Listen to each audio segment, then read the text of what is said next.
Assalomu alaykum. Topik 1 testlarda 59-60 savollarni yechishni tahlil qilib ko'ramiz.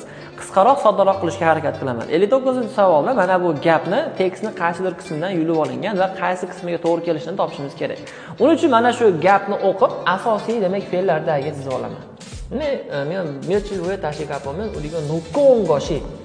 Ya'ni gap asosiy qismi mana shu narsa bo'lyapti. Nokko oda.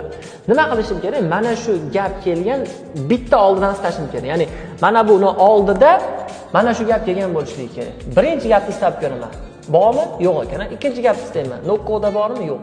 Uchinchi gapni o'qiyman. Nokko oda bormi? Bor. Mana nokko oda. Demak, javob tayyor ekan. Endi keling mazmundir.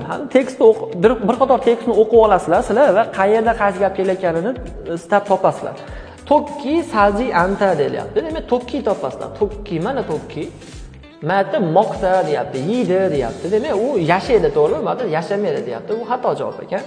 Xo'p, uning sani nokko o'ng'osin moqsin deydi. Mana bu joyda moqta turibdi, to'g'rimi? Demak, bu to'g'ri bo'lishi mumkin ekan. Mana bularni tekshirib qo'yamiz. Chon kimdir asos sani o'rlaganing qolsin. Shirohanmida mana bu joyda demak. Kimdir jiman, kibun chokke, ya'ni kayfiyat, ya'ni shirohadani teskarisi, to'g'rimi? Chotta shirohada demak, mana bu javob xato. To'ng'ildiril mog'ol qolsin chajro sanison neriyomnida. Mana bu joyda o'rlakada deb turish, to'g'rimi? Xato bo'lyapti. Javob demak 2 bo'lyapti.